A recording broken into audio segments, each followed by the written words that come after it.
Amanhã tem Corinthians e Internacional pela Copa do Brasil. O técnico do Inter, Antônio Carlos Zago, ganhou um importante problema para definir a equipe. O argentino D'Alessandro sentiu uma lesão no tornozelo esquerdo e está fora da viagem para São Paulo.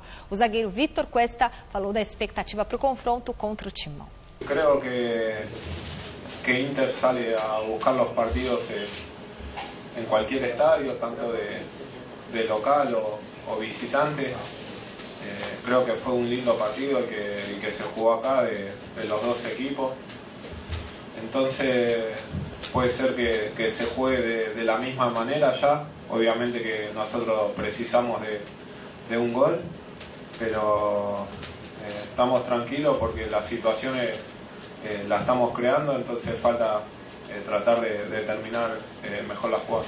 O Jô, que não atua aqui no primeiro jogo, ele fez gol e é um jogador que é mais de área, mais centroavante, que faz o pivô. Aqui o Corinthians jogou com jogadores de mais movimentação. E que muda para a defesa do Inter ter contra um jogador que é mais de área, mais fixo lá dentro.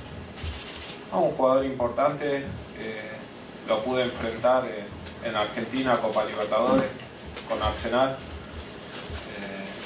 Lo conozco, entonces sé más o menos cómo se mueve dentro del área o fuera. Un jugador de experiencia, sustenta bien la pelota, entonces hay que tener precauciones en eso. No Corinthians, o técnico Fábio Carille segue preparando a equipe que, se não tomar nenhum gol, garante classificação para a próxima fase. O repórter Osmar Garrafa esteve no CT Joaquim Grava acompanhando o treino do Timão.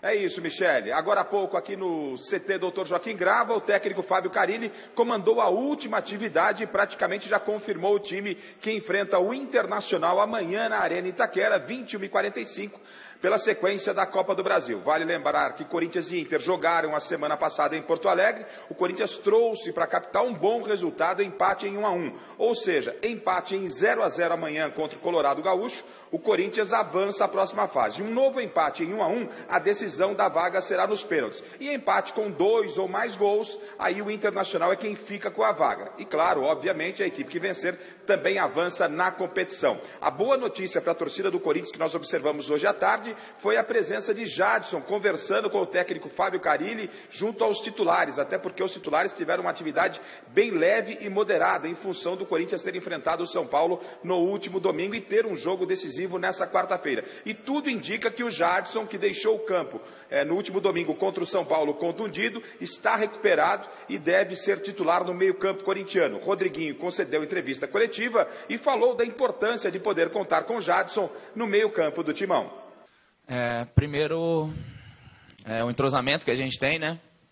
Segundo, ter um jogador da qualidade do Jadson. Terceiro, a flutuação dele no meio de campo, né, que gera um certo desconforto nos adversários. Se ele não jogar, será outro jogador de uma característica diferente. Então muda um pouquinho a nossa forma de jogar, porque será um jogador mais agudo e mais de lado, né? E Rodriguinho falou desse bom momento da equipe corintiana e fez muitos elogios à atuação do técnico Fábio Carille. Confia muito no trabalho dele, ele tem o respeito de todos aqui. Ele ainda vai trilhar um caminho bem legal, tem muita coisa para ele fazer ainda pelo clube e na carreira dele. Apenas complementando, Michele, os jogadores do Corinthians já estão concentrados aqui no CT Dr. Joaquim Grava para a partida de amanhã.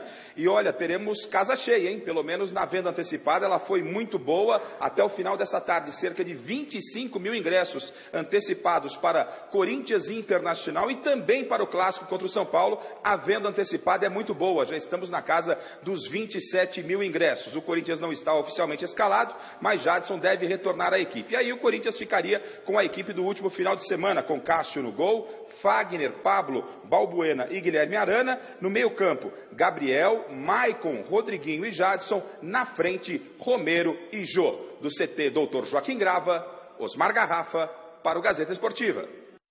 É um Corinthians muito forte, Chico. O Corinthians está bem do ponto de vista psicológico, tem conseguido resultados. O Corinthians tem uma sequência de decisões. Ganhou do Universidade do Chile com uma certa folga, 2-0. Venceu o São Paulo fora de casa. Com o Inter lá, um empate foi bom resultado. Quer dizer, o Corinthians tem boas chances de passar nessa quarta-feira e depois também carimbar um lugar na decisão do Campeonato Paulista. O nosso querido Fábio Carilli tem jogado com o regulamento debaixo do braço, né? Ele não se importa nem um pouco em empatar fora de casa, de preferência fazendo um gol, 1-1, né? Como ele conseguiu com o Inter, como ele tinha conseguido com o São Paulo no primeiro turno, agora ganhou 2-0. Quer dizer, o Corinthians está mostrando uma franca evolução. Agora, é verdade que é puxado tudo isso, né?